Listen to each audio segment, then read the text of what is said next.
Welcome to the CEN show, a platform where we learn from the world community. I'm your host, Rashaki Maskani, and on the panel this evening, we have Professor Rahh, Brother Mshinda, and Sister Akaasha. Our guest for this evening is Dr. Charles Alexander, one of our affiliates from the Level Set show. And this evening, the topic is Akoben, a call to action. Welcome, Dr. Charles. Glad to see you back on the platform. And let's begin the evening. Thank you very much. Good evening, everyone. And Rashaki, I could share my screen.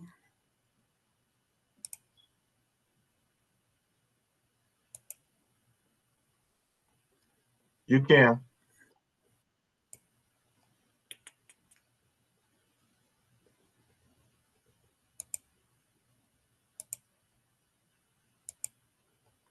Let's see.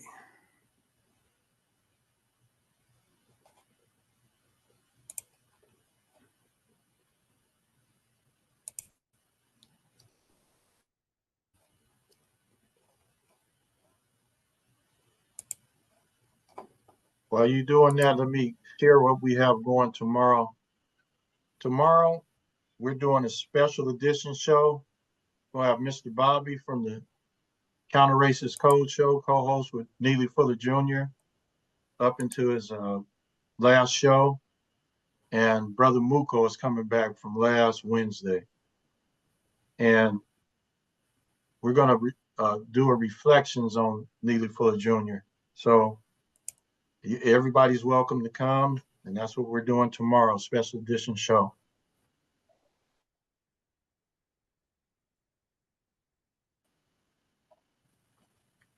All right. I'm not sure why this isn't allowing me to share what I want to share, so I'll just going to read what I wanted to do. What I was going to do is just I was going to show some of the Ndinkra symbols, and so Akoben or Akoben is an Ndinkra symbol, and I was going to show some of the Ndinkra symbols, but for whatever reason that's not opening. But I'll just there you read go. to you. You can see it? Well, I You can pulled see it the up. page? I pulled it up for you. You see it? Dr. Charles? Yep. Mm-hmm. Can you go up to the top a little bit? All right, right there. So we really just wanted to see that top paragraph. Adinkra are visual symbols that represent concepts, proverbs, and aphorisms. They originated from the Gaiman people of Ghana and Cote d'Ivoire. Back then, they featured as prints on cloths, and royals wore to import ceremonies. But they have transcended those Ghanaian and Ivorian origins.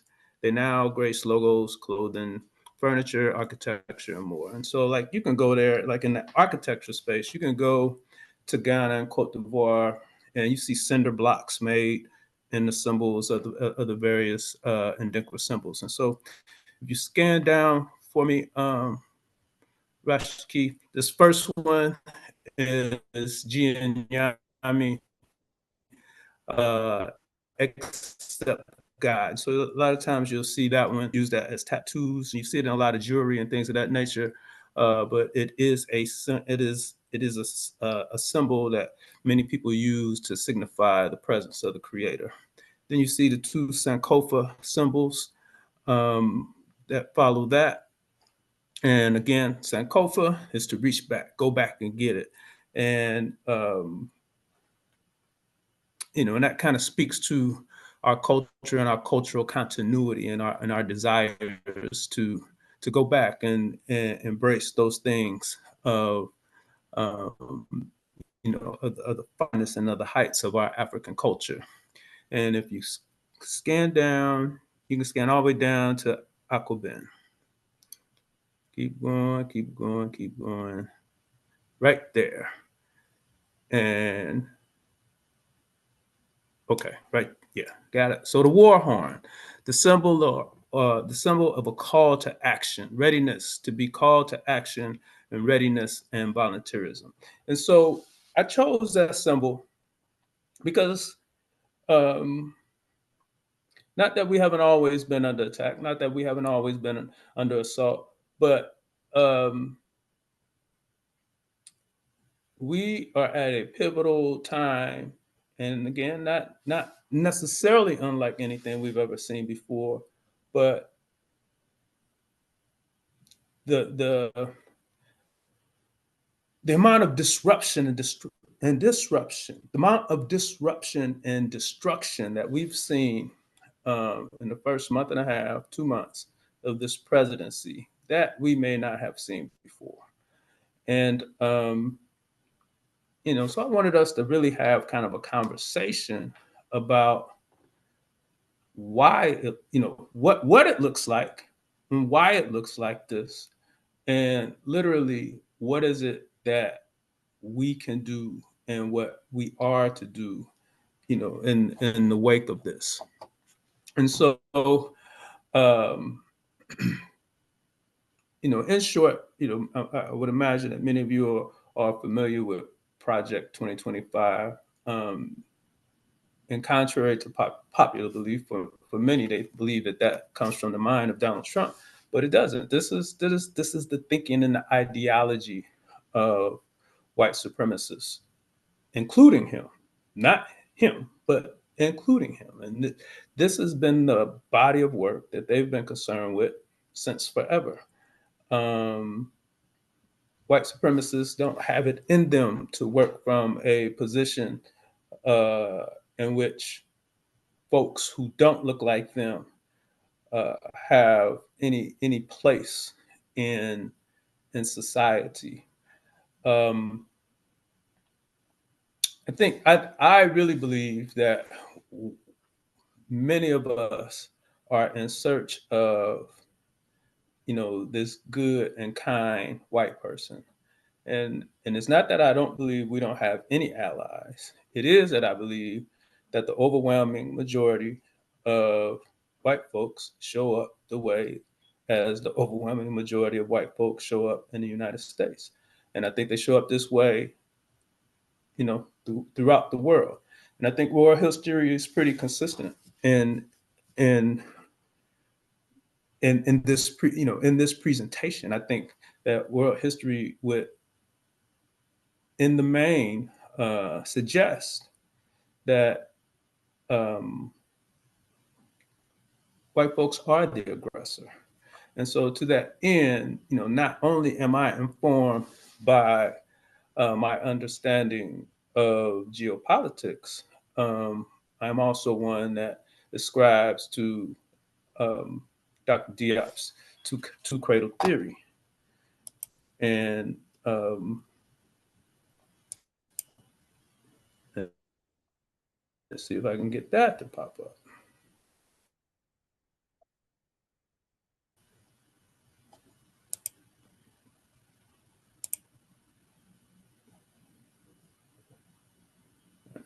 That's not working either. So I'll pull it up.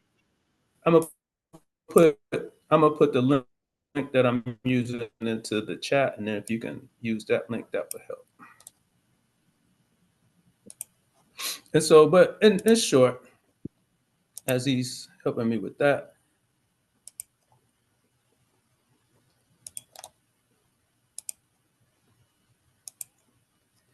Dr. Diop proposed a two cradle theory. Of course, we have a southern cradle, and that is the source of humanity. That is the continent. That is Africa. And so we know that mankind has its origins on the continent. And then after successive migrations, folks went up into Asia, Eurasia, and whatever becomes Europe. And and after or during a glacial period, a group of Africans were were trapped behind the glacier and spent thousands of years, 20s, 30,000 of years in this barren and isolate and cold space. And it is out of that that we get the northern cradle. So Africa is the southern cradle, and Europe is the northern cradle. And so I'll read this excerpt here. The two cradle theory of civilization discusses the theory of evolution, which states that Europe and Asia caused changes in the human species, which led to the development of an individualistic, xenophobic, aggressive, nomadic culture among the whites, isolated and among the whites, and a cooperative, xenophilic, peaceful, sedentary culture among blacks who still inhabit the more benign climatic environmental zones. Thank you, brother. You can, and so again, the northern cradle would be Europe, and the southern cradle would be Africa, and out of the northern cradle, you get the xenophobe, you get the aggression, you get, so they don't like people who don't look like them. They operate from a scarcity model. They are warlike and aggressive, which is very individualistic, as opposed to the southern cradle, in which you have cooperative and collective activities. The xenophile, meaning that not only do they embrace each other, they embrace other cultures. And for us, we've seen historically where we may have embraced other cultures, to a fault. But I believe that, that theory adequately encapsulates what it is that we are seeing and what it is that we are experiencing. And so I wanted us again to have a conversation tonight with that as the background, as we are looking, as we are facing this situation. Another way that I look at this is as this resembles the reconstruction. This resembles reconstruction, or the end. I'll say the end of reconstruction. This resembles the end of reconstruction. And by the time we get to the end of, as we're progressing through reconstruction, and despite what what the white supremacists say, Reconstruction was a successful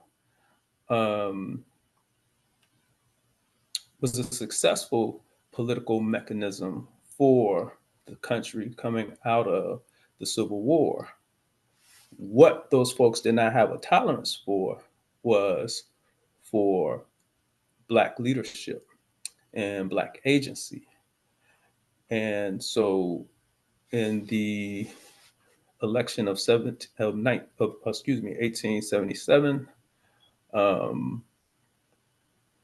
they brokered a deal because the race was close, and in order for the Republican candidate to win, he had essentially signed a deal or agreed to the removal of the troops from Southern territories, and which would then allow the Democrats. So again, for some folks who don't know, at that time, kind of the roles of the parties were reversed. The Republican Party was literally considered a party of liberty and freedom and emancipation, at least from the perspectives of the free Africans and the enslaved Africans at the time, and as well as the abolitionists. And so, in order for that Republican person to ascend to office, he had to agree to that, and he agreed to that. And so we see a flipping of the script in terms of what was going on in the South and the resources that were allocated to suppress overt white supremacy and harm to Black folks. And so as a result of that flip, we see Black folks literally silenced, on into the 20th century, and just heinous acts and whatever gains we had made to that point were being repealed, and we kind of live that life all the way until we get to what some people call the modern civil rights movement, and then the things that we were able to get,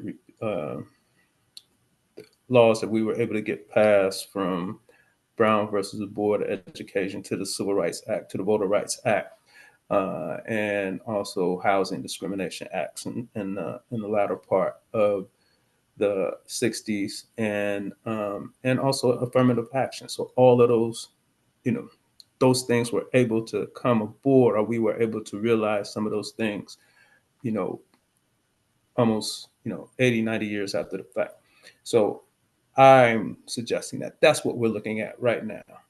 So we're looking at the rollback, and we're looking at the deconstruction of the administrative state.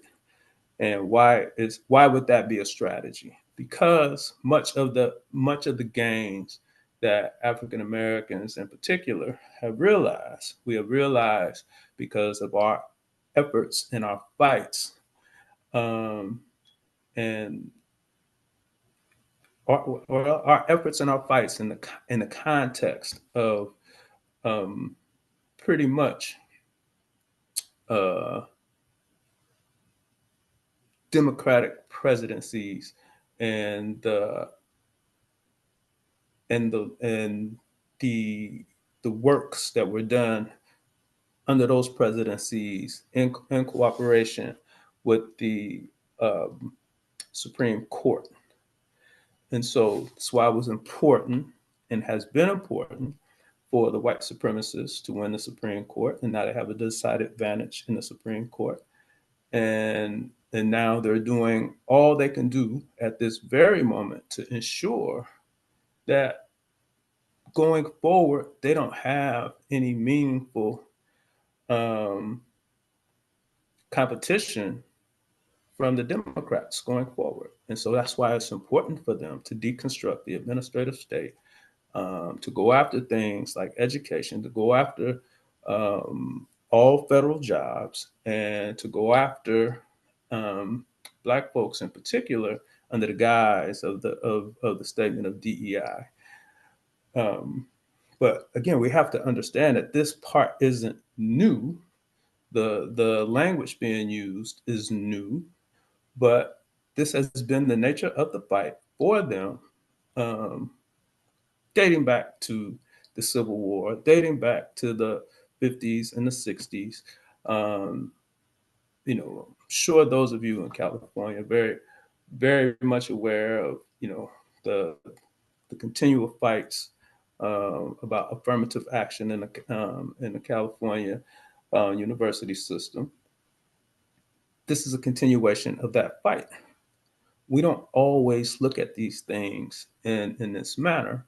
Hence, this is why we have to have a call to action. This is why we have to use the phrase for our show, to level set, and to make sure that, as often as we're able to have these conversations, we are able to kind of establish a baseline for folks to help them to understand what it is that we're looking at and how it is that we have to move forward. So before we move forward in this conversation, any questions or comments in terms of what I'm proposing to open up with? So you want questions first and then comments, or what? Either or, just we can do them both at the same time. Yes. Okay.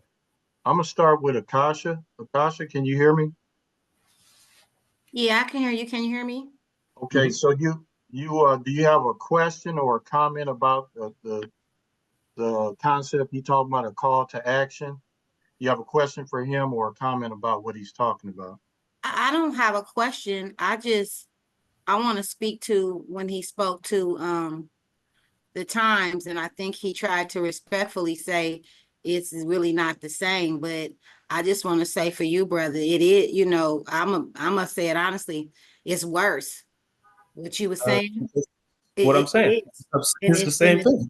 Yeah, it's worse, and I agree with everything that you're talking about. I wrote a movie. It's called the 25-year plan, and my dad was in the Vietnam War, so when they sprayed the Agent Orange, it gave us psoriasis, and then with the Tuskegee, it was opium and syphilis, and then with the genocide, it was AIDS and freebase cocaine, and now it's meth and COVID. So they stay ready. I just kind of like, I like how you said it respectfully, but I want to come through like your sister and say it the way that don't nobody want to say it. Yeah, these white people, they don't sleep. They plans have been planned out for 100 years. And it's kind of like Malcolm said, if we don't stand for something, we're gonna fall for anything. And we need soldiers and we need troops. You know, we need our own army. We need people that's not scared to move and do know anything. We not in the time where we can be cowards. I understand that they can target us and we have to watch maybe what it is that we say, but I think like on the Underground Railroad, we need to be fully prepared. Mm-hmm. We need to be fully prepared. Agreed. Because they ain't playing with us and we can't play with them. And one of the things is like know your enemy because they know us. We not even trying to be the enemy, but we are. To me, it's worse, you know. It's kind of like living right now, especially during COVID.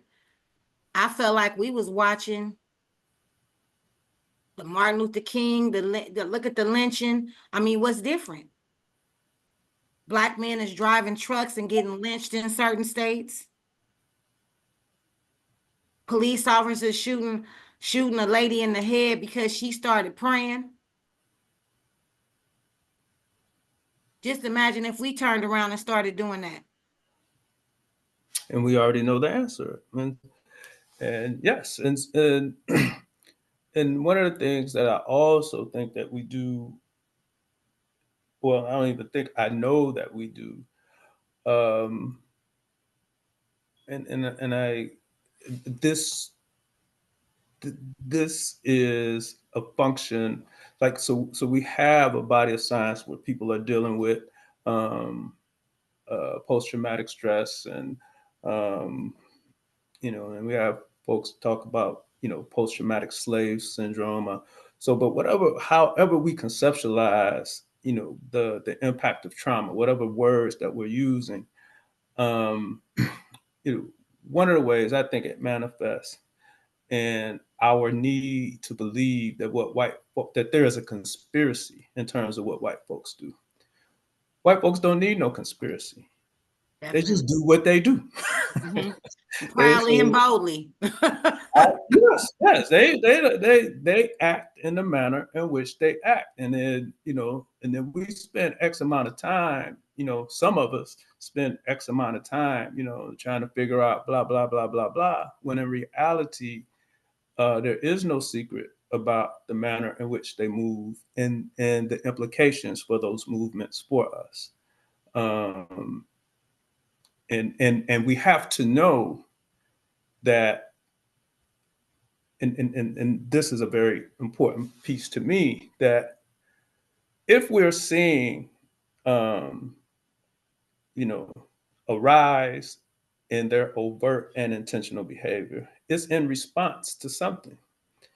And so where I differ from a lot of folks is that I believe that we make, you know, not just some gains. I think we've made significant gains, particularly given where we've come from in the context of this thing that they call America. And it is because we've made those significant gains that it is necessary for them to aggress in the manner in which they are now. Because if things were moving status quo, then we would be seeing status quo. And so we're seeing a ratcheting up, and we're seeing, you know, the front end of, of oppressive and repressive regime that is going to be more akin to, the 60s, 50s, and 40s than anybody. So I'm 50 years old. This is going to be more harsh than anything that has occurred in the previous 50 years. Exactly. And so we need to be ready for that, hence the call for action. The Let me say a few things right quick. Now, Akaasha mentioned that the enemy. Mm-hmm. So if you take who the enemy is, which is the oppressive governmental system that we live under, and you take the mentality that they have, and then you have those who go along to get along as far as acquiring that mentality and linking up with them in a certain way.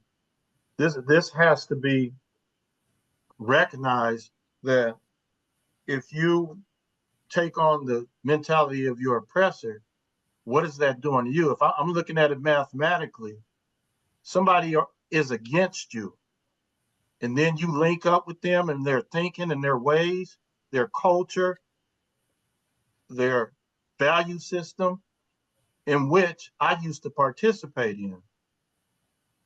That's like the bulk of the battle. Once they got your mind, they got you.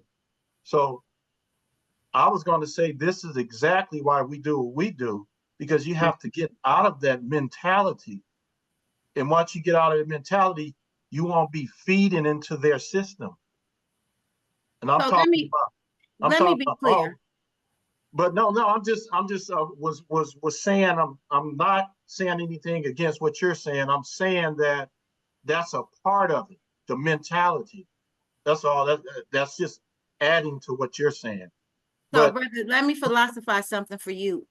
For me, it's not their mentality. We come from great kings and queens, our okay, African ancestry. okay, So sister, for me, now I want to clarify something. no, So no, for no, me, I don't sister, take on. I'm check not this out. taking on. Excuse me, excuse me. Now listen, all I'm saying, that's just a facet. When you looking at an enemy and you're acting like that enemy, mathematically, you're the enemy of yourself. That's all I'm saying. I'm just making a point, but I'll come back to you. I got to move on to other people at this point. I'm gonna come back to you. Brother Hembrick, do you have a question or a comment about the topic? What's the topic? The topic is this is our call to action in the wake of the destruction and dismantling of the administrative state by this current president and his administration. I think we need to call to action before they even got in there. Of course we did. And it's been my contention that whenever you operate in any of the tenets of your former oppressor, former, current, whatever, you are doing stuff to yourself. I agree with Brother Rashaki on that point. And it is my contention that, we can change this overnight if we get right between our ears about what's actually going on, but we're caught up in so many of the things that we inherited and learned from this devil, I want to say. That's the thing I agree with Elijah Muhammad. I don't agree with a whole lot that he said, but one thing I believe he says that this blue-eyed devil is the real. I ain't talking about on the ground right here that we dealing with. And if we just change, like I said, it's my contention. We do not participate in the holidays, and all the celebrations, you know, way we spend our money, and things that we believe about the hereafter and all of that. Like, what did our ancestors believe before we even met any of these people? So I think that's one of the biggest hindrance to our recovery and our fight, is we looking for, you know, those in the sky to solve it for us. I don't want to get any particular religion, but you know, that's still from him, and still from slave owners, and all the three major religions all come from them, and they all enslaved us. Like I said, we disregard any of that. Stop spending our cash with these holidays. And the churches could be, and the mosques and the temples could be instrumental if they would just switch their program. You know, it's a big money hustle, and folks ain't gonna give up that hustle. But you know, the structure, if it would change, you know, the structure is there. We're just not doing what we need to do with it. For example, we got churches on every corner here and there. But what are they doing in return in terms of Black liberation? All the money we spend on holidays and all that stuff, we can take that cash and build some kind of economy for ourselves. But I'm of the nature, like, I don't suffer from the illusion of inclusion. We can talk about their government and all this and that and what's going on with all of that, and just step away from it and do for self. You know, we need to be, you know, we always getting involved, trying to help other folks, but ain't nobody helping us. And we need to look in the mirror and decide who we're gonna be, and you know, just go from there. It ain't gonna happen overnight. But I'm telling you, brother, as long as that lock is between is on our brain and what we think and how we act and what we do, it's gonna be a tough fight. And that's all I gotta say for right now. And thank you, Brother Mshinda. Like, and in response to the latter part of your comments, you know, like if we look at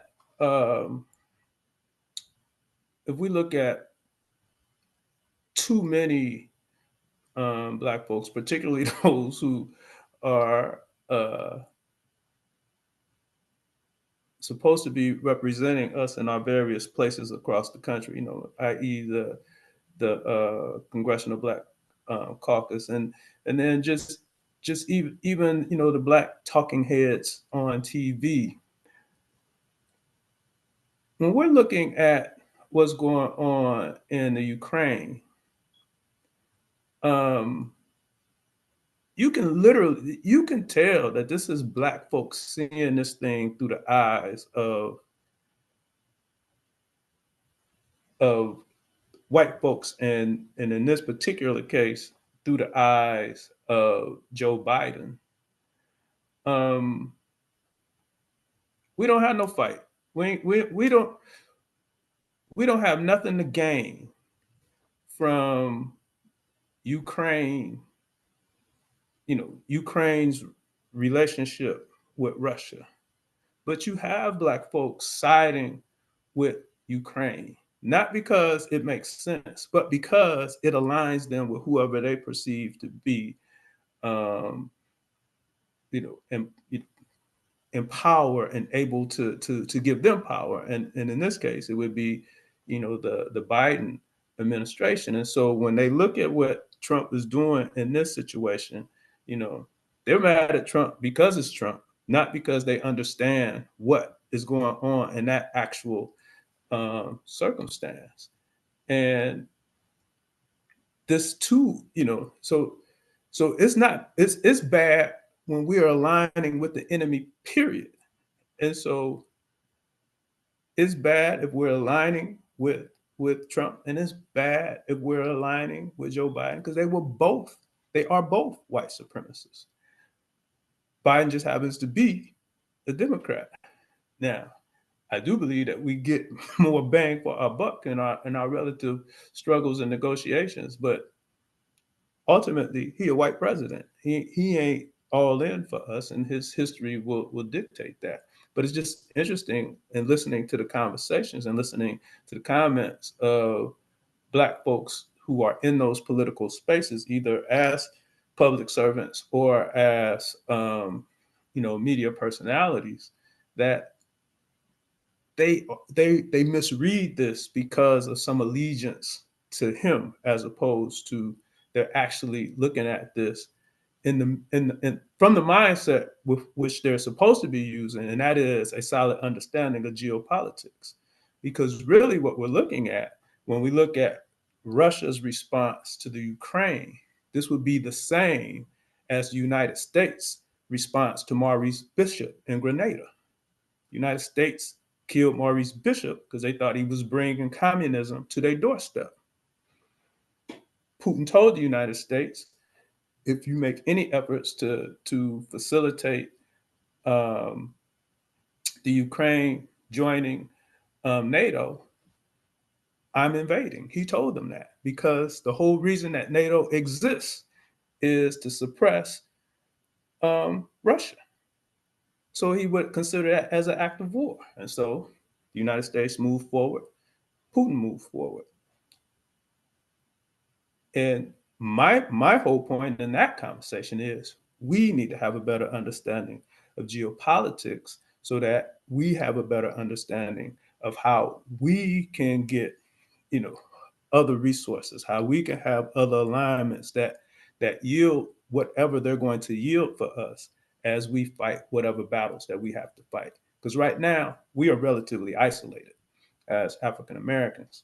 We are isolated in this place because we tend to take on the position that his enemy is our enemy, when in reality we have to have a better understanding of the geopolitics and the historical actions of these other nation states.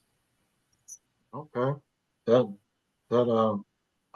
has to be considered for us to, you got to have a good understanding, a well-rounded understanding of what's going on to be able to move and maneuver. That makes sense. Okay, Brother Mshinda.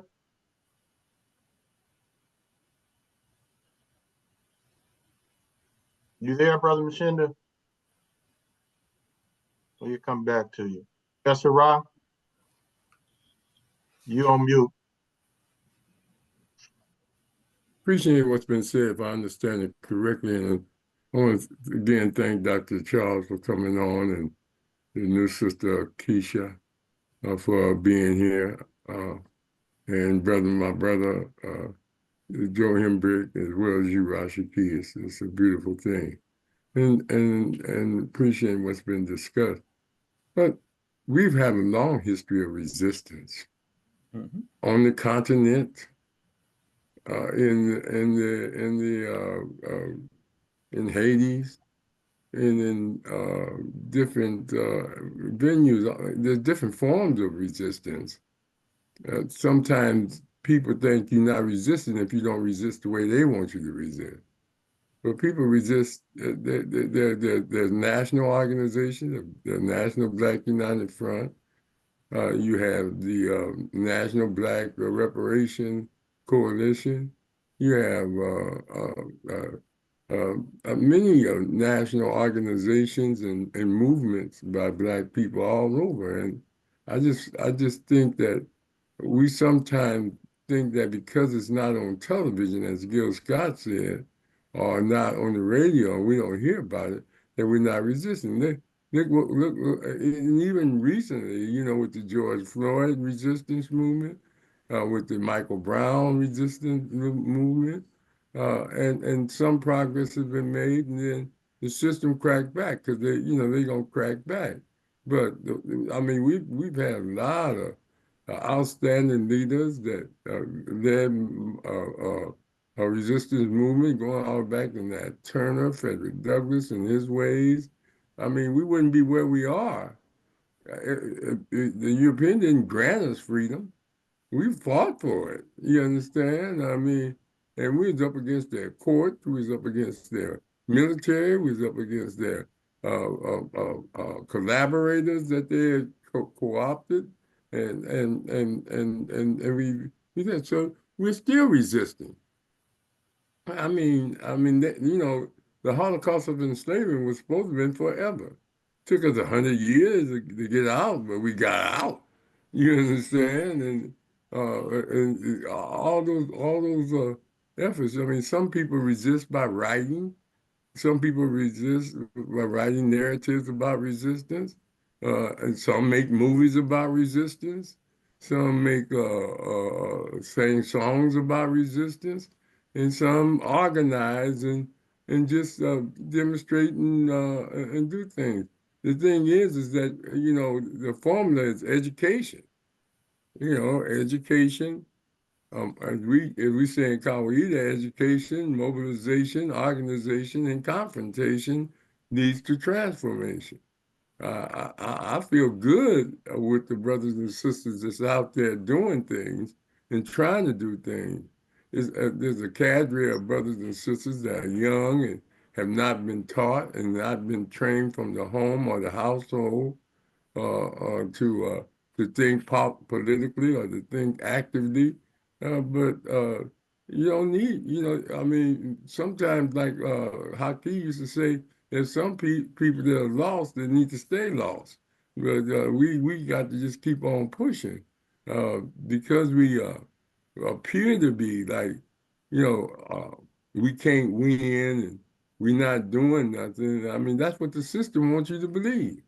You understand that you ain't doing nothing, that you can't do nothing, that you don't know what you're doing. And they put that type of narrative out there on the media.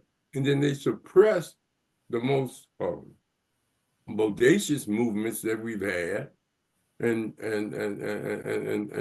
organizations that did a lot of good. The first Black Power conference, the Watts Rebellion, the New Jersey Rebellion, the Detroit Rebellion, Chicago rebellions. I mean, we've stood up and fought back. I understand what Dr. Charles is saying, that we would like to see more, and we would like to educate more, and we would like to go and get people to, like he said, the two cradle theory by Diop, but Diop also had a number of books. He was a French scientist, and he wrote his book that had to be translated, but at the same time, he wrote African Unity, and then the origin of African civilization, where he talks about how the different ethnic groups were formed and things of this nature. Why Japanese eyes go one way and Chinese eyes go another, monsoon winds and all that type of stuff that turn into mutation. I mean, we got a lot of knowledge out there. But if we sending our kids to school and think they're going to teach them to be revolutionary or conscious or activists, no, they're going to teach them to be American. You understand? They did the Native American that way. Cut their hair, made them go to their school, and then had the nerve to have land grabs giving away their land. The Native American, because he has a military. He's just a brute. You understand? But I mean, the struggle is a continuous struggle. You understand? And you can't just get beat up on us as far as saying that we're not doing anything and we need to do this. And Biden, even when Obama was in there, he wouldn't even pardon Marcus Garvey. He wouldn't even pardon Black prisoners that was there for weed and stuff. But the movement made them they began to see that it's to their advantage to release these brothers and sisters after serious struggle and things. We just had a movement the other day. They said, don't watch Trump. Reverend Barber and Martin said, watch our program. You understand? Not most Black people, many Black people watched it because they're programmed. You know what programming is, Dr. Alexander. I mean, they're Americans, you know. They want the same thing Americans want. You understand? And but they Mhm. don't understand how American how white American got what they have. They didn't pray for it and God gave it to them. They killed people and took it. And so, but it's just a beautiful thing to see. This is Akaasha. She's with the Black Panther Revolutionary Party. And it may not catch on. It may catch on. I'm never really, they're supposed to be based in Chicago with Dr. Ali. Is that his name? Rashaki? Dr. Ali Muhammad. Yeah, Ali Muhammad. I don't know if you heard of him, Dr. Only when Rashaki sent me his information, so now I can reach out. Okay. And so you see, that's networking. And I'm just saying that, yeah, there's a lot of, as I conclude, there's a lot of people that want to do it their way or no way. They're the only ones with the answer.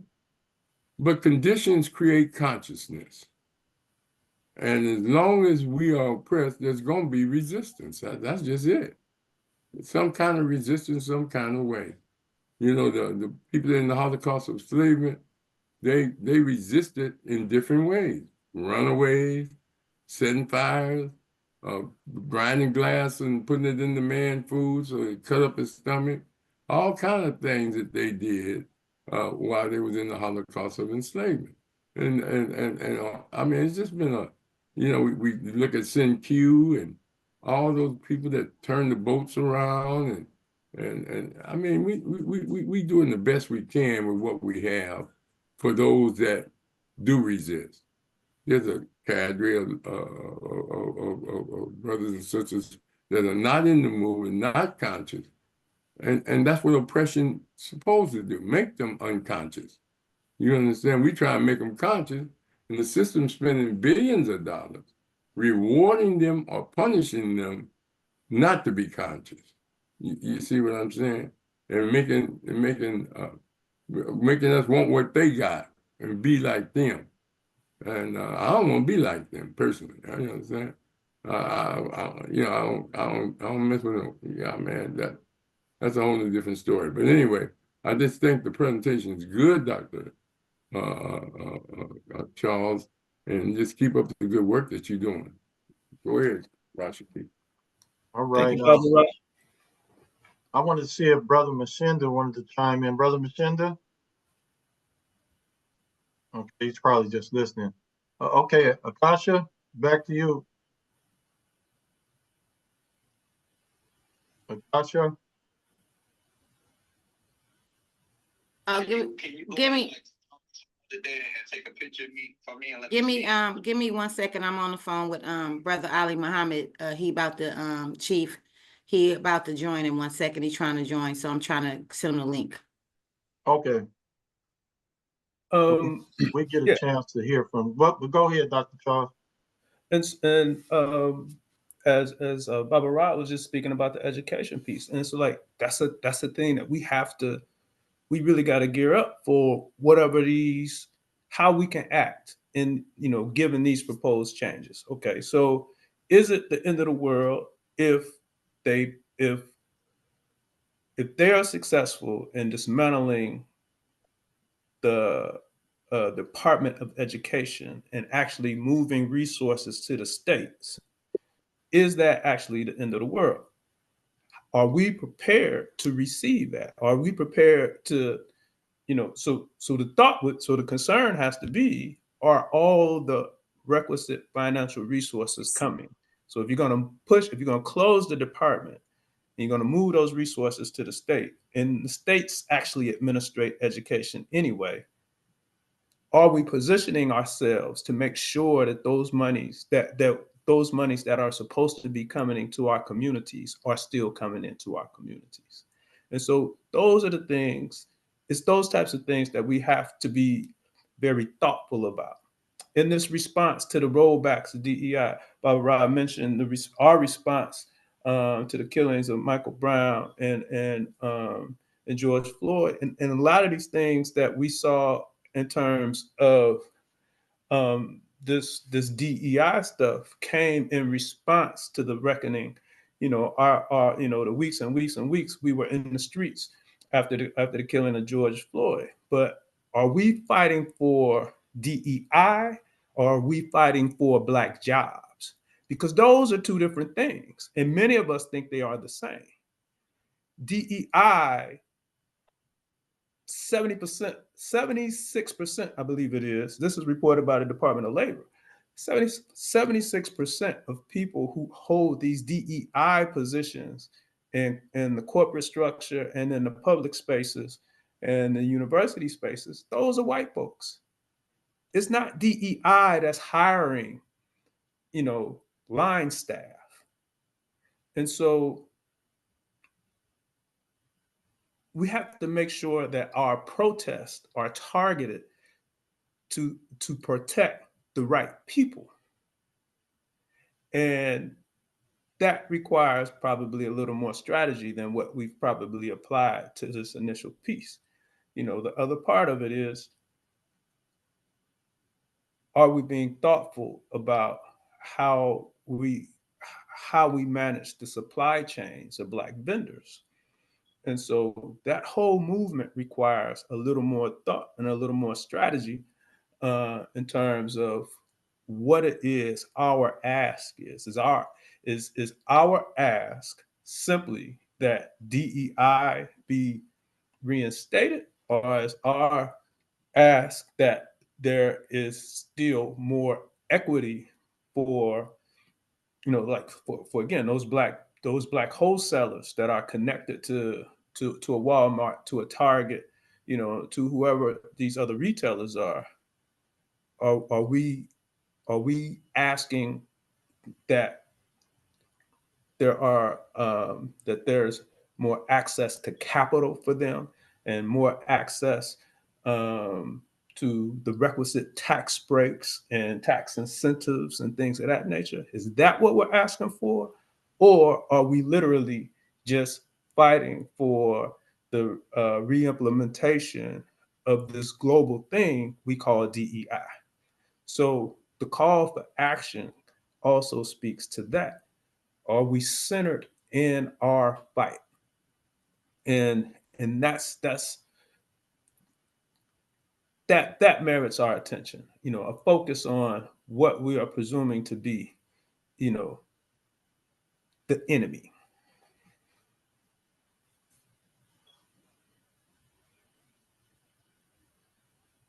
Baba Rahh has his hand up. Rashaki. First of all, there's a lot of educators say that they should get rid of the Department of Education because it really failed us. Yep. And that states should run it. And we have a better shot with local politics. And all it is about charter schools. That's why they want to get rid of the Department of Education. And that may start back with the independent Black schools. You understand that couldn't function. So that's one. Second, DEI, we've had affirmative action, we've had the DEI, we've had manpower development program, anti-poverty program, and we're still in poverty. So none of them projects are working. That's just a game, give you the illusion of, as Joe said, inclusion. And they find ways not to give it to it. Do you understand? I mean, so the struggle is a continuous struggle. This guy, as Elijah Muhammad would say, he's a master of trickeration. You understand? Just like Disneyland. You understand? You get in a line, you pay hundreds of dollars to get in there, stand in a line for 30 minutes to get on a 3-minute ride. That don't even make sense. You understand? The same thing, Magic Mountain. Ain't no mountain magic. You understand? But they got you all twisted in thinking that. And so the struggle is a continuous struggle. And I just want to applaud the people that are still struggling in their own ways with their own methods because of collaborators and infiltrators that have always been a part of our movements and part of the assassinations of our leaders, the discrediting of organizations, the disruption. We used to call them agent provocateurs in the 60s, and they're still there. So the struggle is a continuing struggle. You just got to know how to struggle, when to struggle, and never give up struggling. We may not see it in our lifetime. My parents didn't see the benefits of the civil rights movement. You understand? Or the Black Power movement. You know, my father named me Arthur Montgomery Jr. after him. I changed my name to Rahh. You understand? Because, you know, I got conscious. You understand? I want an African name. You understand? To represent my ethnicity and my culture. I don't know what part of Africa I'm from, but I'll claim it all. That's why we say we from Africa. Hell, you understand? We from the whole continent. So it's a beautiful thing, man. When you know who you are, it don't make no difference where you are. And when you know who your enemy is, and you study that enemy, you know how to get around him, and you know how to defeat him. And, you know, Malcolm called for a nonviolent revolution, you understand? And others called for armed struggle, you understand? We had the Black Liberation Army in the 60s and 70s. So anyway, go ahead, Rashaki. All right, Akaasha. So I wanted to speak to when you said refer to what I said about being in likeness of the oppressor. I know you probably didn't mean no disrespect, but like Rahh was just saying, he changed his name to say he's from Africa. Some of us was born warriors. Some of us was born soldiers, and always been ready or been willing to be on the front line. So to perpetuate such a thing, to say that you in likeness of them, I could never be in likeness of them. Not you, excuse me, sister, not you at all. I'm just was saying that it's people like that. Not you at all. Okay. Yeah, no, it wasn't geared towards you. I was just adding to it. That's what I was trying to tell you. I was adding to it. All right. Oh no, I let people speak, and sometimes I just add to it or I don't. But that's all. No, nothing against you. So is that it? You had any other comments, so we can go to Brother Alli? No, that's it. Thank you. All right, thank you. Brother Alli, Dr. Muhammad. Hey, good evening, good evening. All power to the people, Black Power and free the land. How's everybody doing tonight? Good evening, brother. Good evening, Chief. Yeah, so I came on a little late. I was actually on a government call with the Provisional Governor Republic of New Africa. I'm also the first vice president of the PGRNA and the People's Center Council chairman. So I was actually, the general sent me the actual link to this. Initially, I wasn't going to be able to be on the call tonight, but since we were wrapping some things up there, I decided to get on. So I really didn't catch the entirety of what the matter of discussion or topic was, and I didn't want to, I guess, be premature in any type of input that I would have. I did hear some things, though. How would I say?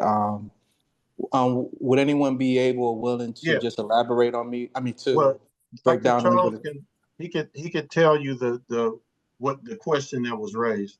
So go ahead, Dr. Charles. Yeah, brother. So I mean, essentially, what we're discussing is this current situation we find ourselves in with the current administration, and we are 2 months into a 4-year presidency, and so the call to action is for us to be more aware and aware from not just perspective of that things are happening, but specifically how the things that are happening impact us, at ground level, how these things impact us wherever we are. And so so I was making some responses to Baba Rahh, and he further elaborated in terms on the educational space, in that, so if they close the Department of Education, for example, are we going to be mad just because Trump closed it, or are we going to look at the implications for that? If they push those resources to the states, then whatever state we live in, we need to be prepared to receive those resources and to make sure that our kids are getting what our kids need, because in theory, we have more power to do so, even more power than how the thing is set up to occur anyway, because education is a state issue. But many of us, we don't understand it as such. And so I can't be confident that we're prepared to fight in that space in an appropriate way, because we don't understand that there could be a benefit to us by those resources in mass coming directly to the state. We have to be ready to respond to that. Similarly, as people are responding to DEI and this DEI rollback, are we fighting for DEI, or are we fighting for Black jobs? Because those are two different things. And so in the midst of this, if we're not aware of actually what's going on, then it's simply reactionary and is misguided. And so we're fighting to keep DEI positions when 71% of DEI positions are actually held by white folks who aren't necessarily doing shit for us, or doing stuff for us, excuse me.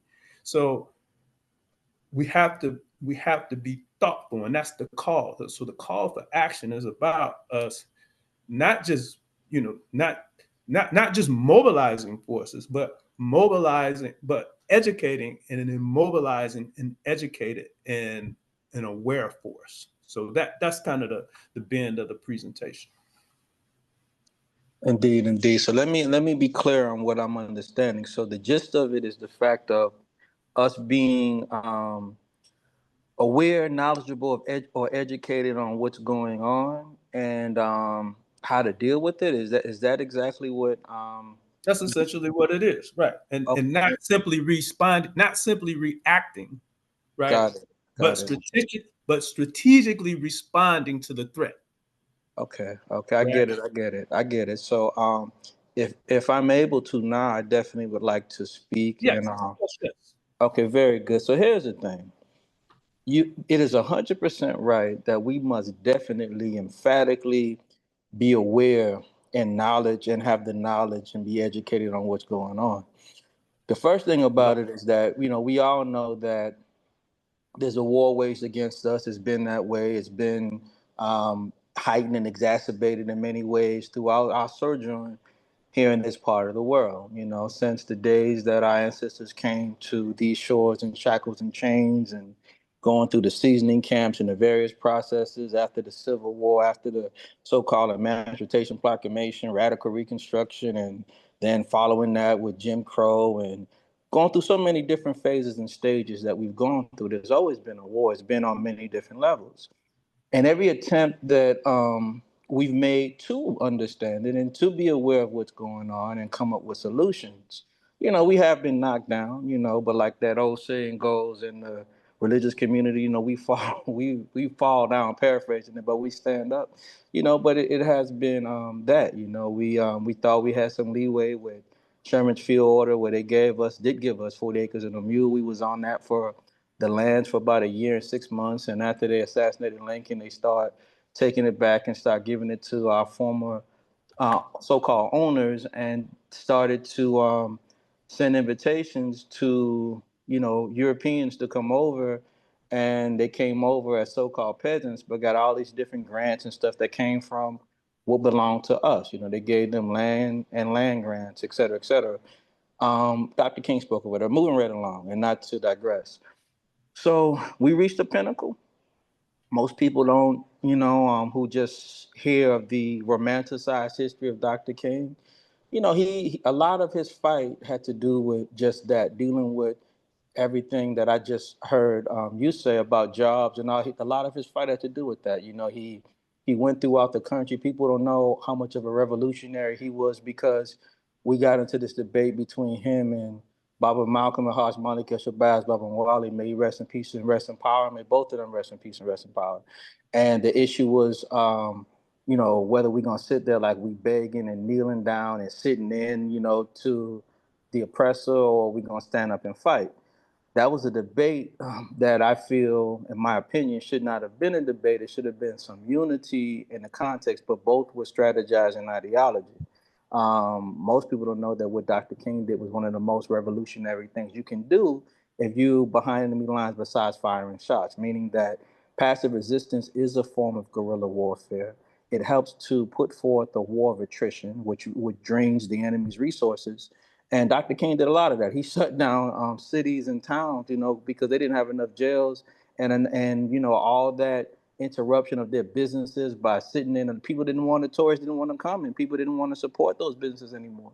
So Johnson was compelled to sit down and to pass the civil rights, you know, initiatives and the voter right initiatives and even the housing initiatives that came later, and even job initiatives, you know, the war on poverty and everything. That was all inspired by Dr. King to bring in these different jobs and different resources. He was compelled to do it. And when he did it, he said, I think we just lost, not that we trying to pick a side, Democrat or Republican as a people, but I'm saying what he said. He said, I think we just lost the Democratic Party to the Republicans and to the South. He said after he did these initiatives with Dr. King, long story short, the initiatives that Dr. King stood on and that was passed, it did help us. You know, we did, you know, get some housing.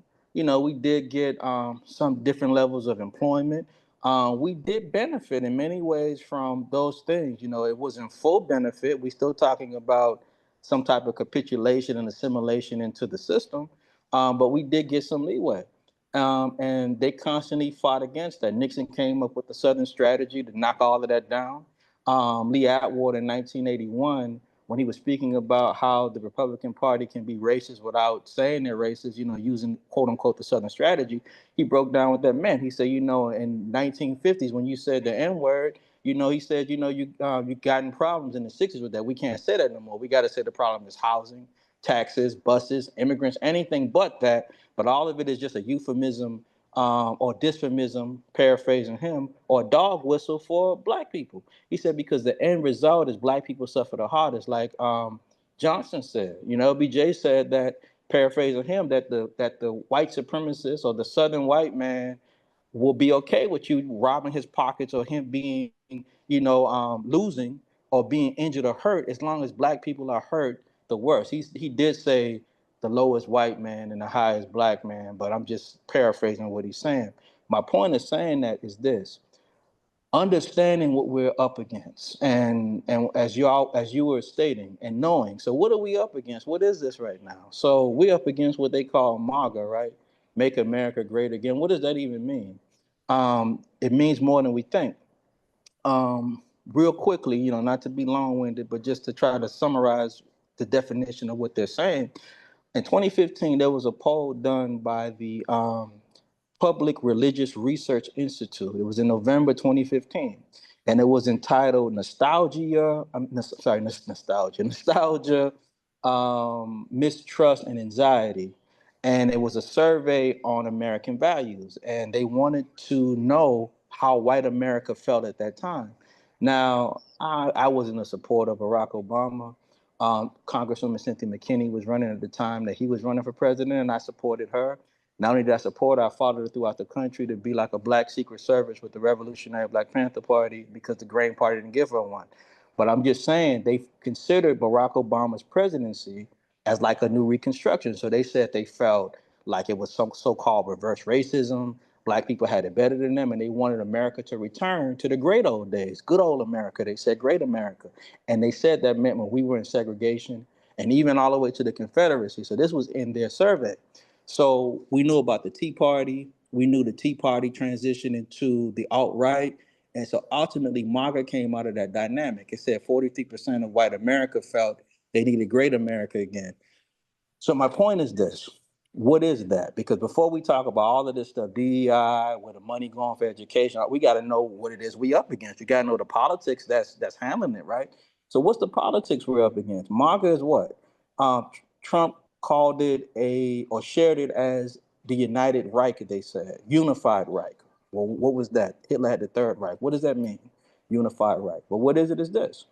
You have all of the rabid races, street soldier, white supremacists, the Ku Klux Klan, the various levels of white nationalism, the patriotic left, the conspiracy theorists like with QAnon, and the religious right, and all of that united with those in so-called law enforcement, the Back the Blue Lives Matter crew, and all the other ones. They talking right now about trying to release Derek Chauvin, who killed who killed our brother George Floyd, but not to digress and keep going.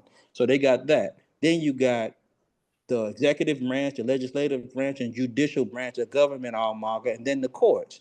Lastly, one segment that always had a holdout, because sometimes we had those unified in history, is the bourgeoisie, the ruling class. So now you got them all united because you got Elon Musk, the so-called richest man in the world, as MAGA's money man.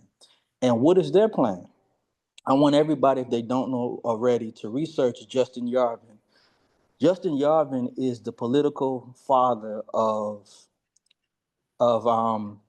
J.D. Vance and Elon Musk.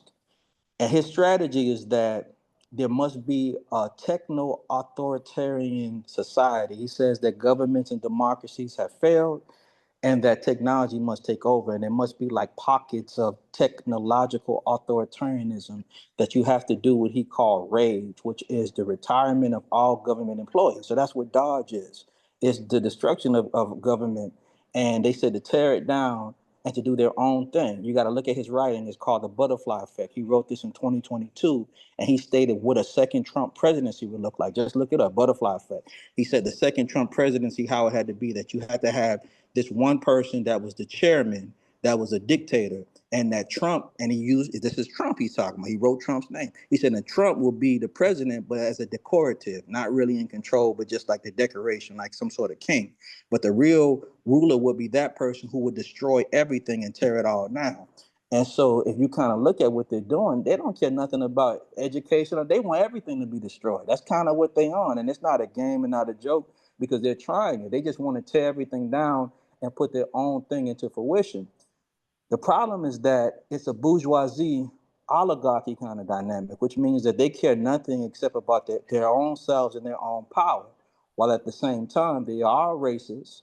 And so the poor whites and the MAGA base who really don't understand and get a grasp of this, they lose because of the fact of the initiatives that they're doing targets them. We know that the red states are the public welfare and the public assistance majority. They get the majority of the EBT SNAP, the majority of the Medicaid and Medicare goes to those states. So they're suffering now because of all the different things that have happened, and even those who got fired was a lot of his base supporters too, that was in the so-called working class. And not to be long-winded and get off topic, but my point is that understanding it on that level and that dynamic take it to another place, because they've rolled the clocks back to the 50s and to the 60s. They're not playing. And so when they throw DEI, helps, this is the point, and where we got to look at the broader basis of things. The only reason why whites and other people can be the majority in some of the social programs that they have, because when you look at it, most of our condition is not just a race thing. It's a people thing, right?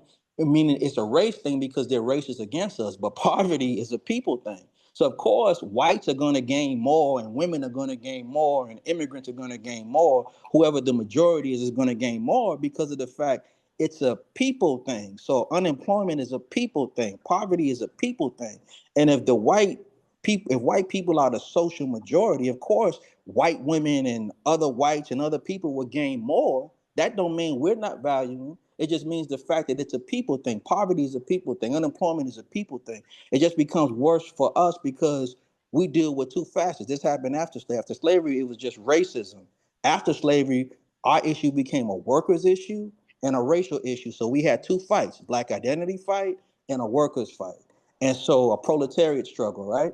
So the point is that that's the only dynamic of it. DEI did help us, but when the base started attacking it, they forgot it meant veterans, it meant disabled people, it meant women, it didn't just mean black people. So you attack something that's going to harm your grandma, your uncle, your cousin, and your auntie, and that always happens with them, that they let racism and fascism distract them when the bourgeoisie don't care about nobody except the bourgeoisie, meaning that they attack poor whites, they attack black people, they attack all of us. That's what our power to the people is, us being together, the press and being empowered. And of course, Black nationalism and Pan-Africanism takes us a different place. But in closing out what I'm saying, the point is that when we fully understand what that is, that it's a destruction thing, that they're destroying the entire government. They don't care about nothing. They have an agenda and initiative. And a part of the appeasing to the rabid races is we always knew the plot has always been to target us, exterminate us, to round us up. If we were talking about birthright citizenship, we know that came from the 14th Amendment, which, during Dred Scott, they said we were property. The 14th Amendment said now we have birthright citizenship. And it's always been a theme among white supremacists when they used to argue with us, just say, go to F back to Africa, go to F. They never identified us as being a people from here. So all these little tricks they throw out there is always like at the end of it, like the Southern strategy to target us. So you eliminate the 14th Amendment, even though now the court said that, they dancing around and saying that ain't gonna be the thing, but you do that. And he says that if you have 2 or 3 felonies, he made the statement that, they're gonna send you to Guantanamo Bay and other places. You gotta look at the dog whistling what he's saying.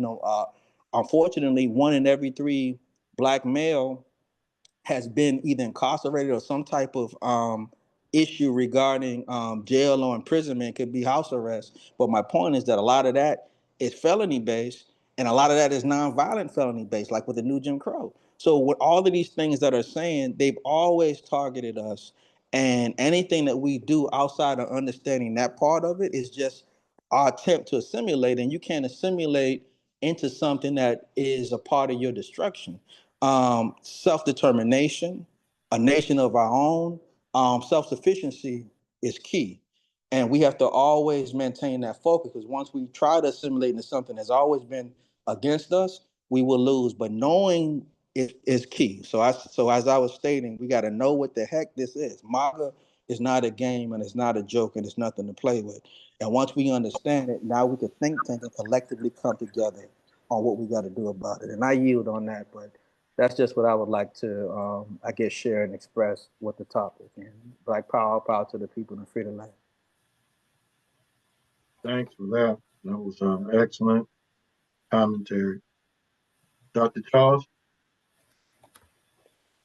And I mean, and we can literally end on that, because again, that is the whole point of it, and that is to be right-minded as we are responding to this thing that we are experiencing, and that, in short, that response cannot be reactionary. We have to understand kind of fundamentally how we got here, where we are, and what's in our best interest as we move forward, and be able to differentiate and distinguish between, towing the party line versus doing what is strategically in the best interest of the most people. That's it. Okay, I appreciate it. Appreciate everybody's participation. It was an excellent show as usual. I think all of our shows are good. But next week, well, tomorrow, let me show everybody what we're doing tomorrow.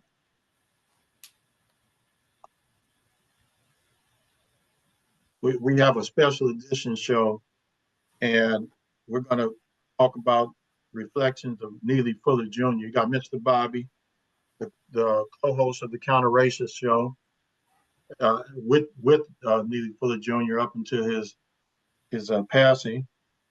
And then we got Brother Muko was the guest last week when we were talking about Neely Fuller Jr. So we're continuing, honoring him. And then next week on Tuesday, the guest is actually here, and that's Dr. Ali Muhammad.